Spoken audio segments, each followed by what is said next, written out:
আসসালামু আলাইকুম। আজকে বিলে মাছ মারতে আসছিলাম। আপনাদের সাথে এরকম ঘটনা ঘটছে নাকি? যদি ঘটে থাকে তাহলে জানাবেন। গ্রামের ছোট ভাইয়েরা আমারে বলতেছিল, মানে একদম পিচ্চি পিচ্চি, ওরা সবাই ক্লাস 3 পড়ে। ওরা আমারে বলতেছিল যে ভাই চলেন আমরা বিলে একটা চায়না জাল পেতে আসছি, চলেন তো দেখে আসি জালে মাছ পড়ছে নাকি। মানে বিকেল টাইমে আসরের নামাজ শেষ করার পরে যেই কথা সেই কাজ। আমিও চলে আসলাম তাদের সাথে দেখতে যে জালে মাছ পড়ছে নাকি। মূলত জালটা হচ্ছে চায়না জাল পেতে গেছে, এখানে মাছ পড়ার কথা। জালটা হচ্ছে সাইজে অনেক বড়, প্রায় 50-60 ফিটের মতো জাল পাচ্ছে। এটা হচ্ছে আমার কাকাতো ভাই, ও আমার জোর করে নিয়ে আসছে, আমি আসবো না। যে কথা সেই কাজ, আমিও দেখতে চলে আসছি। মাছ মারা যেহেতু ছোটকাল থেকেই নেশা, বা এই জন্য বলার সাথে সাথে আর কি চলে আসছি আমি। এসে জালগুলা উঠাইতেছি, দেখতে পাই যে একটা মাছও পড়ে নাই। প্রায় 30 ফিটের মতো জাল পাচ্ছি। আপনারা হয়তো বলতে পারেন ভাই এরকমটা হয় নাকি? ভাই হয়েছে আমাদের সাথে।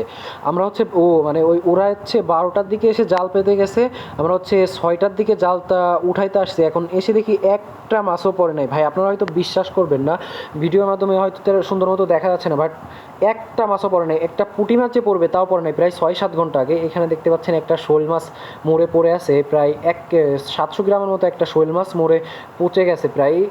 এখানে দেখতে পাচ্ছেন মাছের মুখটা আমি খুলছি, বাট একটা মাছও পড়ে নাই। ওরা তো এসে সেই একটা মানে হাসাহাসি করতেছে যে এত কষ্ট করে জালটা পেতে গেলাম বাট মাছ পড়লো না, আমাদের সাথে কখনো এরকম হয় নাই। মানে ওরা বলছে যে আমাদের সাথে কখনো এরকম হয় নাই। ভাই ভাই আপনি হচ্ছে কোফা, আপনি আজকে আসছেন বলে একটা মাছও পড়ে নাই। দেখতেই পাচ্ছেন ওরা কতটা কিউট। তো এখানে আমি আবার চেক দিছি যদি কোনো মাছ পড়ে থাকে। ভাই বিশ্বাস করবেন না ভাই, এইখানে আমাদের এই বিলে অনেক মাছ, প্রচণ্ড মাছ। তো বিশ্বাস করবেন না, 6 ঘন্টার ভিতর একটা মাছও ঢোকে নাই, একটা পুঁটি মাছও পড়ে নাই।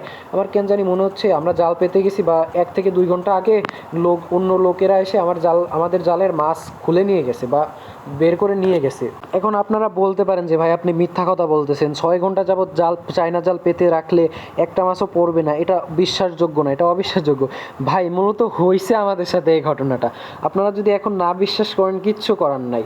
বা ওই পোলাপানের মুখের আর বেজার বা ওদের মুখের দেখলে আপনি বুঝতে পারতেন সরাসরি যে কি হয়েছে। তো আমারই অনেক খারাপ লাগতেছে, পোলাপানগুলোর মুখের দিকে তাকানো যাচ্ছে না, এত বেজার হয়েছে। ওরা ভাবছে যে মাছ পড়লে আমরা পিকনিক করবো, বাট ওদের কপালে একটা মাছও নাই। এখন আমি জালটা আবার সুন্দর মতো রেখে এসে ডাঙায় চলে আসলাম। এখন দেখেন পোলাপান মুখের কি বেজার। এটা হচ্ছে আমার পাশের এক কাকাতো ভাই, আর হচ্ছে মূলত জালটা পাচ্ছে ওই যে ওই ছেলেটা যে আসতেছে, হচ্ছে আমার পাশের বাড়ির কাকাতো ভাই, হচ্ছে ক্লাস 7-এ পরে, বয়সটা বেশি না। দেখেন মুখ বেজার করে কেমনে নিচের দিকে তাকায় আসতেছে, আমার দেখে সেই একটা খারাপ লাগতেছে। আমার মনে হচ্ছে জাল থেকে কারা যেন মাছ খুলে নিয়ে গেছে। অমানুষ ছাড়া এইগুলা কেউ করতে পারে না ভাই। মানে একদম কি একটা অবস্থা, পোলাপান এত শখ করে জাল পেতে গেছে বাট ওরা খুলে নিয়ে গেছে মাছ।